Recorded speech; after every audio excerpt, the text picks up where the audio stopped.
Hello, this is teddygaming and welcome back to another review on the Teenage Mutant Ninja Turtles tmnt The Last Ronin Lost Years issue number 5, and oh boy, this one's gonna be really hard to be positive about, and yeah, there's not really too much nice things I can really say about this issue. It was really disappointing and really bad as a finale for this series, and I must admit, overall this whole series has just been very pointless and a little bit boring, and this issue did not help it whatsoever. Okay, so let's start this review off. Okay, so first start off with Mikey still in the arena, and that's when he goes after all these people who are like chanting stuff and basically saying that the match was really bad and stuff like that. So then Mikey goes off and attack people, but he gets electrocuted and he's knocked out, and then that's when he wakes up and the bombs get removed from his neck. Now this bit here, I thought it was okay, I guess. It just didn't really feel too much like a finale type thing they'll do in a finale issue, but it is what it is. But after that, we do get to see Abigail Finn tells Mikey that basically Deathworm, he's in, I think it was Italy, so Mikey goes off and travels to Italy, and yeah, this bit here, I feel as though that this bit could have been a little bit more interesting, but they just skip over it like really quickly, and you know, it was okay, but at the same time, we just spent like the last 4 issues travelling around the world in like over like the past, what was it, 8-10 years? So it did feel a little bit weird for like they just like skipped over a lot of time, but it was decent enough. But it just felt like really weird that they spent a lot of time in other places and really showing off all that time. But then here it's just, yeah, we're just skipping right to it. So I thought it was a little bit weird, but an interesting choice nonetheless. So then after that, we do get to see Mikey. He's in Italy, and he goes into this costume where Deathworm is, and he goes in there and he starts to fight the Deathworm's people. And this bit was actually really good. Now in here, I must admit, I was really surprised with how gory and how like graphic it got. And we do get to see Mikey slicing people's like people in half. We do get to see heads come off, slices go through people's heads, and you know, I must admit, I was not really expecting this, and I must admit, I was really happy, surprised, shocked by it. It was just so great for so many reasons. And yeah, I do think that this bit here was like really great just for it to be like so unexpected and how graphic it was. Which I'm not really complaining with how graphic it was, but I'm just saying that basically like in the last few issues, we haven't really done too many graphic things, and also come in here and do all this. I want to say it does feel a bit out of character, but at the same time, it really does feel as though that this does fit in line with The Last Ronin, because it's supposed to be a more darker story, so it worked well enough, but at the same time it just feels so out of place, I want to say. But then after that, we do get to see Mikey who goes up against this big guy, and he's wearing the coat which Mikey does later on go off and take it to where in the Last Ronin story.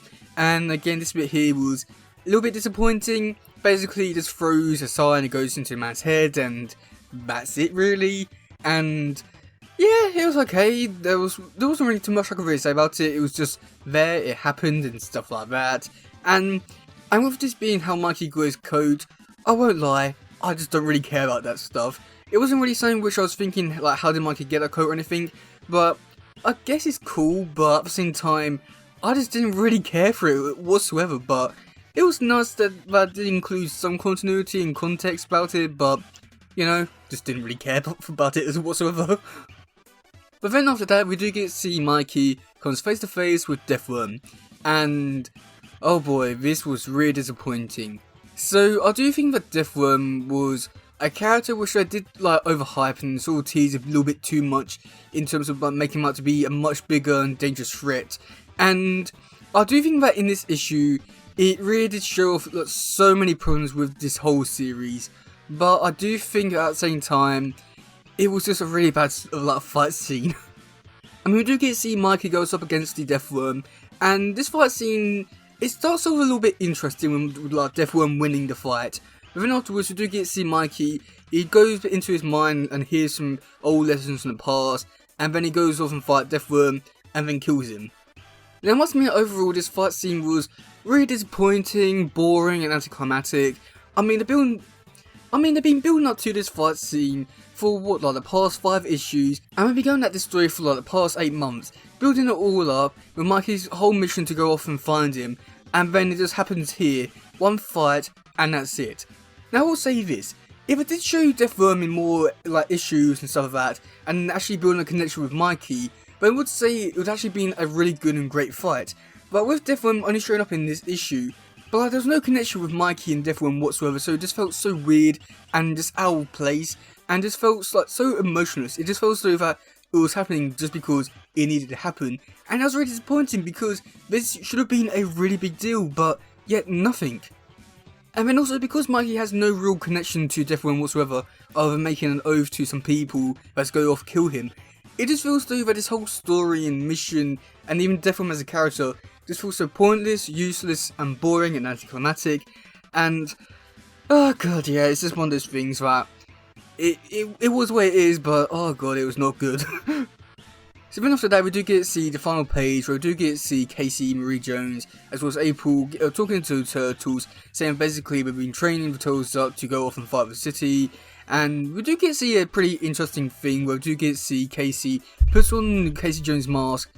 And I must admit here, it was pretty cool, and I do like the design for Casey. And I really don't want to see how she's going to look in the actual like Last Ronin 2. I got a feeling that she could like be a really good character. I just want to see what they're going to do with the character. But then for the final shot, we do get to see the Turtles all holding like the Turtles' weapons. And I must admit here, I don't know, I want to like this bit and be really excited for the future for this series. But at the same time, with how little they've done with these Turtles, it feels though that it was just like there just to set things up for the next sequel. And I really want to enjoy this little bit here, but at the same time, it just feels though that it was there just because we need to have it in there so that they can set things up for the future.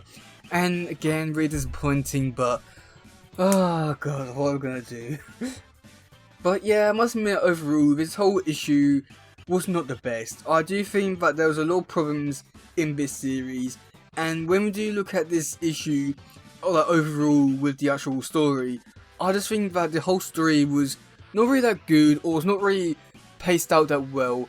And I think that there was a lot of problems which definitely needed to be tackled with, but I just don't think that I had the time to actually make this whole story really good enough. And when we do go into this whole issue with Deathworm and stuff like that, it feels so anticlimactic and stuff like that. And I do think that like there was a lot of potential here to be a really good story, but I just think that this whole like series has been like really pointless, and I don't really know what to really say about it. I just feel still like there was a lot they could have done with this series, setting things up for the future, as well as also revealing stuff about the past. But yeah, they don't really do any of that really, and that's really disappointing. The only thing which I will say is possibly the only good thing to actually read from the Lost Years stuff is the Lost Days special. But other than that, this whole Lost Years stuff has been really pointless, and I really don't want to say that just because I want to like this, because it's Turtles and stuff like that, but it's really hard to. But yeah, that's gonna be it for today, guys. Let me know in the comment section below what you think about this issue. Do you like it? Do you not? And yeah, that's gonna be it for today, guys. If you just want, please share, like, subscribe, and all that stuff. Goodbye, yo, bye.